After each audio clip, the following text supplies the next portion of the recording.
Si je vous dis tombeau, défunt et série, spontanément vous pensez à... A serial killer. Alors, non, je ne vais pas parler de serial killer. Pas aujourd'hui en tout cas. Non, je vais vous parler d'un endroit mystérieux où les séries dont la production est terminée viennent trouver refuge. D'un lieu où les fans de la trilogie du samedi ou de Netflix peuvent jouer aux archéologues ou aux chercheurs d'or. Je vais vous parler du site internet La Cryptosérie.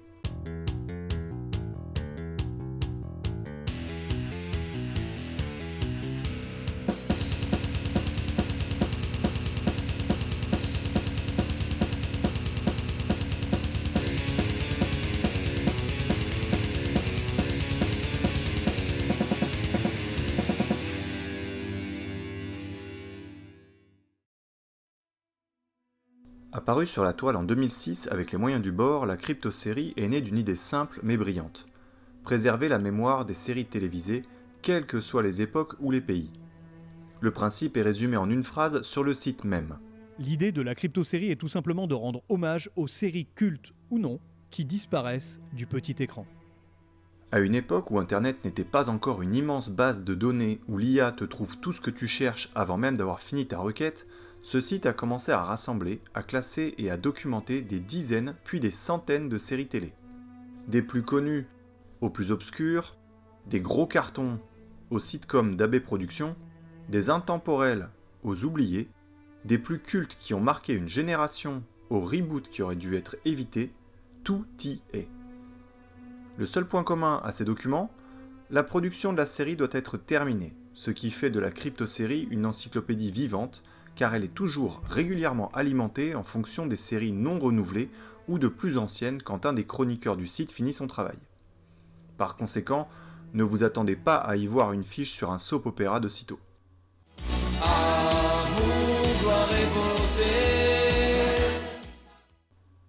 Voilà, maintenant que je vous ai mis ce générique pourri dans la tête, on peut reprendre.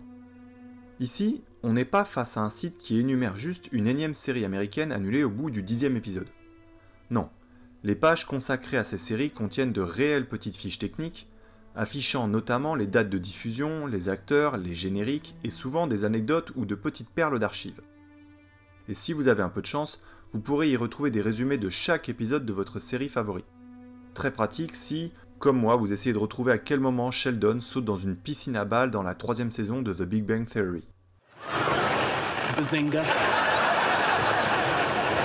Bazinga. Bazinga. C'est tout à fait le genre de site sur lequel tu tombes quand tu cherches une info mais où tu finis par passer 2 heures et tu te retrouves à relire les résumés de séries diffusées sur TF1 en 85 parce que tu kiffais les vétérans de la guerre du Vietnam reconvertis en défenseurs de la veuve et l'orphelin ou que t'avais oublié à quel point le générique d'une autre série était trop cool.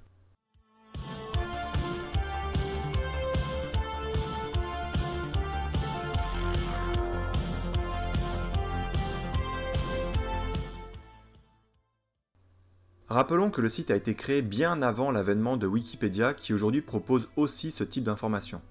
Concernant ce média, je considère que la crypte a été précurseur, car sans y voir de coïncidence, le format de présentation des séries sur Wikipédia me rappelle fortement la façon dont la crypte avait commencé ce travail de description un peu plus développé que le simple principe du « un épisode, un titre ». Coïncidence? Je ne crois pas. Dans l'esprit, à l'époque, la crypte a été l'adaptation du concept Allociné, mais pour les séries télé. Et c'est justement un des intérêts majeurs du site, son éclectisme total. On y trouve de tout, des classiques français comme Navarro ou Kaamelott, des séries américaines cultes comme Six Feet Under ou Starsky et Hutch, des fictions anglaises comme Afterlife ou Benny Hill, mais aussi des productions australiennes, japonaises ou allemandes, et même des œuvres méconnues qui n'ont parfois été diffusées qu'une seule fois ou pas loin. C'est nul. En gros, la cryptosérie, C'est comme une boîte de chocolat. On ne sait jamais sur quoi on va tomber. ce qui fait la force de la cryptosérie, c'est qu'il ne s'agit pas d'un simple catalogue, c'est une œuvre de passionnés. Le site est entretenu depuis des années par une petite équipe de bénévoles qui prennent le temps de rechercher, vérifier et compléter les informations. Pas d'algorithme, pas de fiche automatique, ici tout est fait à la main, avec amour et rigueur. Tu as été vilain.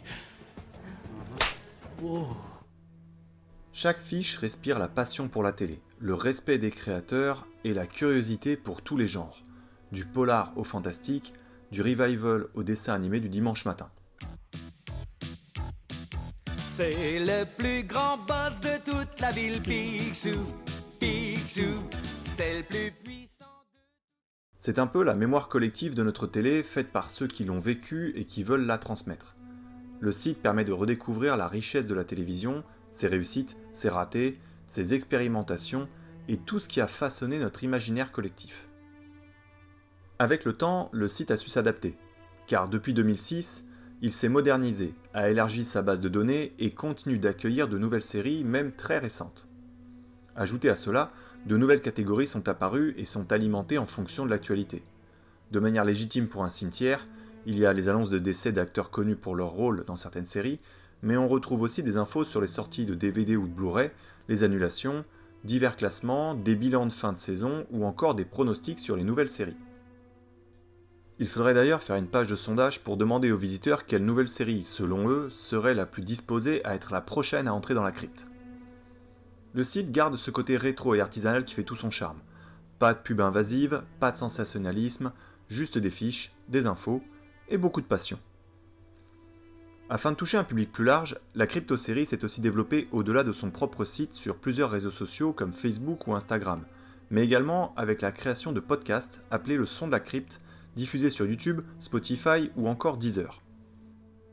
Ce nouveau format adapte en version audio les différentes publications du site avec les réussites et les flops de la saison, les pronostics de la rentrée, des abécédaires, des bilans et quelques autres épisodes que je vous invite à aller écouter. À travers ce nouveau support, de nouvelles thématiques apparaissent avec notamment le revisionnage d'un pilote d'une série plus ou moins emblématique et surtout plus ou moins réussie, le tout commenté en direct. Et tout cela avec une touche d'humour parfois un peu osée, Oh, you touch my tra-la-la. et beaucoup de mauvaise foi. Excuse-moi. Voilà, ça c'est bien ça. C'est arrivé que ce soir. Non. Le but, c'est de divertir. Je tiens à préciser que Choui, le fondateur et administrateur du site, bien qu'épaulé par une petite équipe il y a 20 ans, fait aujourd'hui 99% du boulot tout seul. À la fois fossoyeur et gardien de ce cimetière un peu particulier, il prépare les sépultures pour les futures séries à inhumer, il leur creuse un bel espace et veille à bien refermer leur tombe. Un peu croque-mort également, il s'assure bien que la série ne revienne pas à la vie de sitôt. Les reboots, revival et autres spin-offs ne permettent pas de considérer une série encore en production. Ce fossoyeur virtuel entretient également les lieux de repos de ses petites protégées en administrant les sections commentaires ou en veillant à quelques petites opérations de maintenance. Enfin, en tant que gardien consciencieux de ses visiteurs, il veille à répondre aux interrogations de chacun, mais aussi à la décoration. Depuis sa création, le site a subi 3 importantes refontes, notamment graphiques, en 2008, 2014 et 2020. Je note d'ailleurs que cela semble être tous les 6 ans. À voir si le gardien de la crypte aux séries nous prépare quelque chose pour cette année qui, en plus, célébrera les 20 ans du site.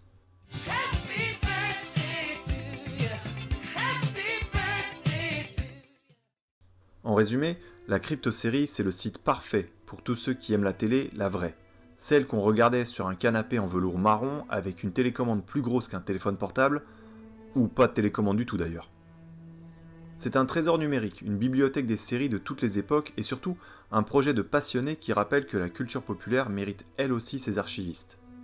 Alors, la prochaine fois que vous vous demandez comment elle s'appelait la série avec la mère au foyer qui vend du cannabis, ben, vous saurez où aller fouiller. Juste, ne restez pas trop longtemps dedans. On dit qu'une fois qu'on y entre, on ressort 3 heures plus tard en chantant des génériques de 1982. Je ne suis pas le genre de mec qui aime la bagarre. Faut pas me pousser trop loin, tu vois, et faut pas me chercher. Alors, pourquoi ça me détend ? Ben, déjà parce que je suis un grand consommateur de séries télé, même si j'ai pris énormément de retard avec ma paternité. C'est vrai que quand tu t'ennuies un petit peu, une bonne série, franchement, ça t'occupe bien. Mais en plus de ça, J'aime parfaire ma culture télévisuelle, donc je me balade sur le site pour apprendre quelques trucs sur ce que je regarde, mais également pour découvrir d'autres séries qui pourraient me plaire. Vous savez, c'est un peu comme sur Amazon quand on vous propose des produits similaires. Ben là, c'est pareil. Vous avez aimé The Office ? Vous pourriez aimer Brooklyn Nine-Nine. Vous avez aimé Angel ? Vous pourriez aimer Supernatural. Vous avez aimé Les filles d'à côté ? Sortez. Vous pouvez partir ? Ensuite, le fait que maintenant je peux me régaler de nouveaux contenus en podcast est un plus non négligeable.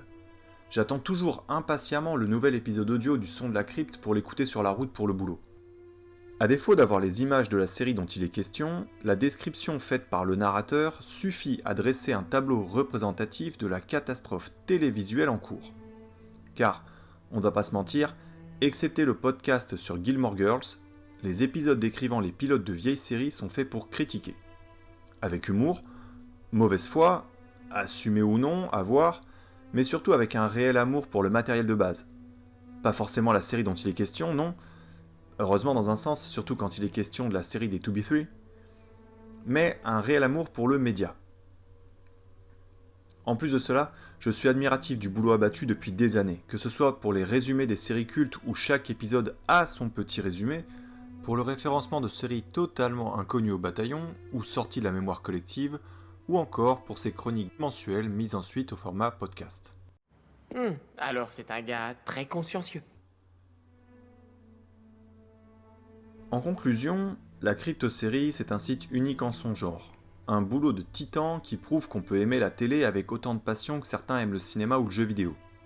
Pour tout ça, merci au gardien de la crypte, Choui, pour ce cimetière un peu particulier.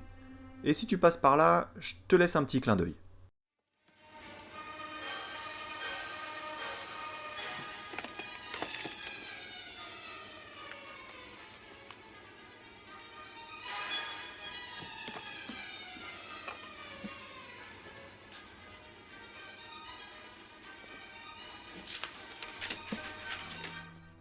Si vous êtes curieux, allez y faire un tour, et surtout, soutenez ces initiatives qui préservent nos souvenirs communs, et si vous êtes sérieux, passionné et motivé, pourquoi ne pas proposer vos talents de rédacteur au fossoyeur en chef ? Voilà, c'était ma petite présentation du site de la Crypto-série et en quoi elle apporte quelques moments de break dans ma vie de papa si trépidante. Si cette vidéo vous a plu, n'hésitez pas à la liker et à la partager pour m'aider à me faire connaître. N'hésitez pas non plus à la commenter, toujours respectueusement, et à me dire en commentaire votre série préférée ou celle qui vous a le plus marqué. Enfin, pensez à vous abonner pour ne rien rater de mes prochaines sources de détente. A très bientôt pour une nouvelle vidéo. Pour ma part, je vais me détendre un peu.